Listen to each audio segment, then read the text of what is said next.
Jae-min dropped to his knees in front of a gravestone, his expensive suit darkened by rain and mud. His hands trembled as he pressed his forehead against cold marble, breath breaking from his chest in sharp, humiliating sobs. Men who had seen him order executions without blinking now stood far away, pretending not to hear their boss crying like a shattered man. Mireya. I'm sorry, he whispered, his voice cracking. I should have protected you. The rain fell harder, drumming against the cemetery stones, washing his tears into the soil that covered her coffin. If this story already has you hooked, make sure you subscribe, like this video, and leave a comment, because this is not just a story about power, it's about love, betrayal, and a truth that refuses to stay buried. Jae-min clenched his fists against the ground. The gravestone read Mireya Kwon. Beloved wife. Gone too soon. Every letter felt like a blade. I should have listened, he muttered. You told me to be careful. You begged me. Behind a black umbrella several meters away, Mireya Kwon stood frozen, her breath shallow, her heart threatening to tear itself apart. She was alive. Very much alive. And she was watching her husband break in a way she had never seen before. She wanted to run to him. To scream his name. To tell him she was right there. But if she did, he would be dead by morning. Jae-min finally forced himself to stand. He wiped his face with the back of his hand, fury slowly replacing grief. He turned toward the men waiting for him. We leave, he said hoarsely. One of them hesitated. Boss, are you sure? I said we leave. His eyes were red, hollow, dangerous. Anyone who stays behind will answer to me. The men nodded and moved quickly. No one wanted to test him now. As the sound of footsteps faded, Mireya stayed hidden among the trees. Her nails dug into her palms as memories flooded back. 3 nights earlier. Mireya sat at the dining table, staring at the glass of wine in front of her. She hadn't touched it. Her chest felt tight, unease crawling under her skin. Jae-min, she said quietly. He barely looked up from his phone. In a minute. No, she insisted, her voice firmer. Now. That made him pause. He sighed and set the phone down. What is it? Something's wrong, she said. People are watching me. Celine asks too many questions. And Rio, he looks at me like I don't belong anymore. Jae-min frowned. You're overthinking. I'm not. Her eyes shone with fear. Promise me you'll be careful. Promise me you won't trust anyone blindly. Not even family. He reached across the table, squeezing her hand. You're my wife. No one touches you. She hesitated. That's what scares them. Later that night, Mireya felt dizzy. Her throat burned. Her vision blurred as she collapsed onto the bathroom floor, the taste of metal filling her mouth. She remembered footsteps. Voices. Is it working? Celine asked. It should, Rio replied calmly. The dosage mimics cardiac failure. Clean. No suspicion. Mireya tried to scream. Nothing came out. Then darkness. She woke up to harsh lights and the sound of a heart monitor. A man leaned over her, eyes wide with panic. Don't speak, Dr. Voss whispered urgently. They think you're dead. Back in the present, Mireya swallowed hard as Jae-min walked away from her grave. The way his shoulders slumped haunted her. She had always known him as strong, unbreakable. Seeing him destroyed because of her death felt like punishment. I'm sorry, she whispered after him. I never wanted this. She turned and disappeared into the fog. Hours later, Jae-min sat alone in his office overlooking Black Harbor. The city lights flickered below, cold and distant. He poured himself a drink, then shoved it away untouched. She's gone, he said aloud to the empty room. So why does it feel like I'm being lied to? A knock came at the door. Rio entered, his expression carefully respectful. You should rest. The clan is worried. Jae-min studied his half-brother closely. Too calm. Too steady. Worried about me, Jae-min said flatly. Or worried about my seat? Rio stiffened slightly. You're grieving. I buried my wife today, Jae-min replied. Don't insult me by pretending concern. Rio forced a smile. Of course. I only meant. Get out. Rio hesitated. The accounts. Now. When the door closed, Jae-min exhaled slowly. His hands curled into fists. They think I'm weak now, he thought. Good. Across the city, hidden in a safe house that smelled of dust and old money, Mireya stared at a burner phone glowing in her hand. One message waited on the screen. They're moving faster. Rio is testing loyalty. She typed back quickly. Let him. She closed her eyes, memories of Jaemin's face at the grave flashing again. Regret twisted inside her. I should have trusted him with the truth, she murmured. But then they would have killed us both. The phone buzzed again. You sure you can do this? Dr. Voss wrote. Mireya stared at the screen, then typed with shaking resolve. I didn't survive to run. Back in his office, Jae-min stood at the window, staring at the sea. His reflection looked older, harsher. Mireya, he said quietly. If this was an accident, forgive me. His eyes darkened. But if someone took you from me, I'll burn this city down. The game had begun. Jae-min did not sleep that night. He sat in the dark, jacket discarded, staring at the city until dawn bled into the sky. The silence felt wrong. Too loud. By morning, word had already spread through Black Harbor that the boss was unraveling. He let them believe it. At the morning council meeting, Jae-min arrived late, hair uncombed, eyes hollow. He didn't bother hiding the exhaustion. Murmurs rippled through the room. Celine Cross leaned forward, fingers steepled. We've lost 3 shipping routes in 48 hours, she said smoothly. The docks are confused. Payments are delayed. Jae-min shrugged. Handle it. Celine blinked. Handle it how? I don't care, he replied flatly. Rio watched closely, masking satisfaction behind concern. This isn't like you, he said. Mireya wouldn't want you throwing everything away. The name hit like a punch. Jae-min's jaw tightened. Don't use her to lecture me. Silence followed. Good, Jae-min thought. Let them see the cracks. Across the city, Mireya listened to the same meeting through a hacked audio feed. Her chest tightened at the sound of his voice, so empty, so unlike the men she knew. He's hurting himself, she whispered. Dr. Voss stood near the window. He's convincing them. Mireya closed her eyes. I never wanted him to suffer like this. She thought of nights when he had come home bleeding, collapsing into her arms. How she had held him, grounding him. Now she couldn't even touch him. The first move came that afternoon. One of Celine's offshore accounts froze without warning. Millions locked. No explanation. Celine slammed her tablet onto the desk. That's impossible. Rio frowned. What is? Someone accessed our secondary routing keys, she said. Only 3 people had that clearance. Rio's eyes narrowed. Who? Celine hesitated. Me. You. And. Mireya. The name hung between them like a ghost.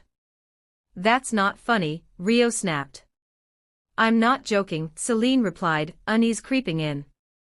But she's dead. That night, Rio confronted Jae-min in his office. Someone's undermining us, Rio said. If this continues, the captains will demand change. Jae-min poured himself another drink, didn't sip it. Let them. Rio stared. You don't care if you lose everything. Jaemin finally looked at him. I already lost everything. Rio flinched but pressed on. Then step aside. Let me stabilize things. Jaemin smiled faintly. You've been waiting a long time to say that. Rio's jaw tightened. This is about the syndicate. No, Jaemin said softly. It's about you. Rio left furious. Hidden cameras caught every second. Mireya watched the footage later, heart pounding. He's letting them come closer, she said. Are you ready? Dr. Voss asked. She nodded. Start phase 2. Within days, paranoia spread. Shipments arrived empty. Loyal men accused each other. Anonymous messages appeared on private phones. The dead don't stay buried. Celine began sleeping in her office. She drank too much. Jumped at shadows. This isn't coincidence, she told Rio. Someone's playing with us. Rio clenched his fists. Jaemin. Celine shook her head. No. He's broken. This is something else. That night, Mireya stood alone in a dark warehouse, watching men move crates under her instructions. Her phone buzzed. You okay? Dr. Voss asked. She typed back slowly. I don't know how to be okay anymore. She remembered the first time she had seen Jaemin cry, quietly, after killing his former mentor. I hate this life, he had said. She had believed love could soften him. Now she understood, it had sharpened him instead. The breaking point came when Celine lost control of the syndicate's emergency funds. She stormed into Rio's quarters, eyes wild. This ends now.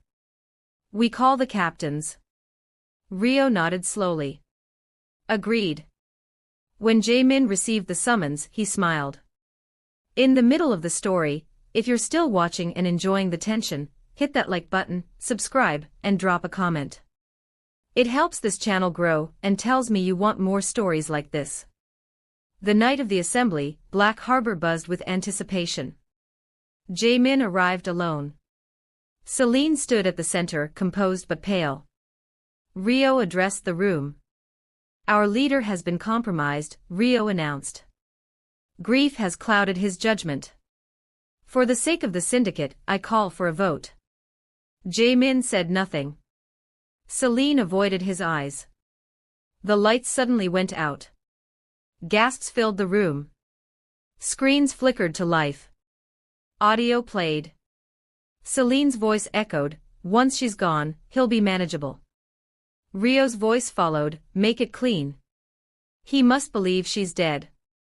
Chaos erupted. Weapons were drawn. Shouting filled the hall. Then heels clicked against marble. A woman stepped into the light. Alive. Mireya. Celine screamed. Rio staggered back. Impossible. Jaemin froze. Mireya. His voice broke. She met his eyes, tears streaming. I'm sorry. For a moment, nothing existed but them. Then the guards moved. Time seemed to fracture. Jaemin couldn't move. The room blurred, voices crashing into each other like waves against stone, but all he could see was Mireya standing there, alive, breathing, real. Not a ghost. Not a hallucination born of grief.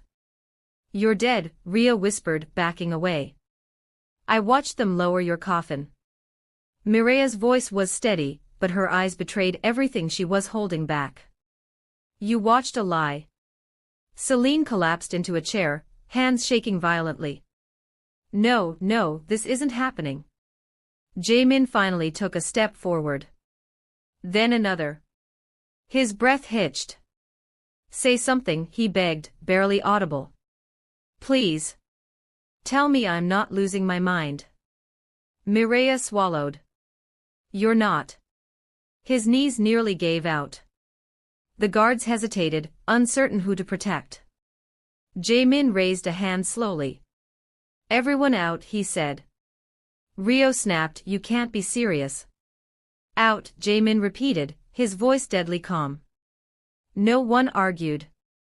The room emptied until only 5 people remained, Jaemin, Mireya, Rio, Celine, and 2 loyal guards standing stiffly at the doors. Jaemin stopped inches from Mireya. He looked at her like she might disappear if he blinked. They told me you died scared, he said hoarsely. Alone. Mireya's composure shattered. Tears spilled freely now. I tried to come back. Every day. Then why didn't you? His voice cracked. Why did you let me bury you? Because they were going to kill you next, she said. I heard them. I heard everything. Rio snapped, you're lying. Mireya turned to him, eyes burning. You poisoned my wine. Celine let out a broken sob. It was necessary. Jaemin's head snapped toward her. Say that again. Celine trembled. She was weakening you. You hesitated. You questioned orders. The syndicate needs strength. Jaemin laughed, a hollow, dangerous sound. You thought killing my wife would strengthen me. Rio stepped forward. We did what had to be done. Jaemin moved faster than anyone expected. His fist slammed into Rio's jaw, sending him crashing to the floor. You took everything from me, Jaemin snarled. And you thought I wouldn't notice. Rio spat blood. You were blind. Jaemin crouched, gripping his collar. No. I was grieving. Mireya reached out. Jaemin. He stopped. His shoulders sagged. The anger drained, replaced by something worse. I cried at your grave, he whispered. I begged you to forgive me for not being there. Her hand shook as it hovered near his arm. I watched. He froze. Slowly, he looked up at her. You, what? I was there, she said softly. Hidden. I saw you fall apart. His breath hitched. Why didn't you stop me? Because if I did, they would have known you suspected them, she replied. And they would have finished what they started. Jaemin closed his eyes, pain carving deep lines into his face. All that suffering. For nothing. No, Mireya said gently. For survival. The guards moved at Jaemin's nod, seizing Celine and Rio. Celine screamed. Rio struggled, rage replacing fear. You're choosing her over blood, Rio spat. Jaemin turned back, eyes cold. You stopped being blood when you tried to bury my heart. They were dragged away. Silence followed. Jaemin and Mireya stood alone. He finally reached out, touching her face like she might vanish. You're thinner. She let out a shaky laugh. You noticed. I notice everything about you, he said. Then his voice dropped. Even when you're gone. Her tears fell harder. I hated myself for letting you believe it. He pulled her into his arms. She collapsed against him, sobbing openly now. He held her like he was afraid the world might steal her again. I failed you, he whispered. I should have protected you. She shook her head against his chest. You protected the world we built. I stepped into the fire knowing the risk. They stood like that for a long moment, breathing each other in, grounding themselves in the reality of being alive. Later, in the quiet of his office, Mireya sat curled on the couch, wrapped in his coat. Jaemin paced, restless. I should have told you everything, he said. About Celine. About Rio. I thought I could handle it alone. Mireya looked up. That's your flaw. You think bearing pain alone makes you strong. He stopped. Doesn't it? She stood, stepping closer. Strength is trusting someone enough to bleed with them. He looked away, regret etched deep. I buried you without a fight. She reached for his hands. You buried a lie. A knock interrupted them. One of the guards spoke carefully. The captains are asking questions. They want reassurance. Jae-min nodded. Tell them the truth. Mireya stiffened. All of it. Yes, he said. No more shadows between us. That night, word spread like wildfire through Black Harbor. The boss had been betrayed. His wife lived. The traitors were gone. Fear returned to the streets, but this time, it was different. In the early hours before dawn, Jae-min and Mireya returned to the cemetery. Fog rolled in from the sea, thick and cold. Jae-min stood before the gravestone, jaw clenched. He picked up a sledgehammer left hidden behind a tree. Mireya watched quietly. This stone, he said, lifting the hammer, was built on lies. He brought it down hard. The marble cracked. Again. And again. Each strike echoed through the empty cemetery. When it was done, the stone lay shattered, her name broken apart. Jae-min dropped the hammer, breath ragged. I'm done mourning what never died, he said. Mireya slipped her hand into his. Then let's live. They walked away together as the sky began to lighten. The city waited. Black Harbor woke to a different kind of fear. Not the reckless fear that came from chaos, but the disciplined fear that followed order restored with bloodless precision. By sunrise, every captain knew what had happened. The betrayal had been exposed. The lie had been shattered. And Jae-min Kwan was no longer grieving. He was awake. Jae-min stood at the window of his office, Mireya beside him, both watching the city come alive. Boats cut through the water below. Sirens echoed faintly in the distance. They're waiting, she said quietly. I know, he replied. He turned to her, studying her face like he was committing it to memory all over again. The shadows under her eyes hurt him. So did the calm strength she had developed without him. I hate that you had to become this, he said. She met his gaze. I hate that you had to lose me to become you again. He exhaled slowly. We did this wrong. We survived, she corrected gently. That matters more. A knock came at the door. One of the captains entered cautiously. The syndicate is assembled, the men said. They want to hear from you. From both of you. Mireya tensed. Jae-min noticed. You don't have to. Yes, she said. I do. They walked into the hall together. The room fell silent. Men who once whispered that Mireya made their boss weak now stared at her like she was something dangerous. Alive. Untouchable. Jae-min spoke first. I let grief blind me, he said calmly. And while I mourned, traitors tried to crown themselves kings. His eyes swept the room. That ends now. Mireya stepped forward. I was poisoned because they believed love weakened him, she said, voice steady. They were wrong. Murmurs rippled through the hall. Anyone who believes loyalty is optional, Jae-min added, is free to leave. No one moved. Good, he said. Because we rebuild, with truth.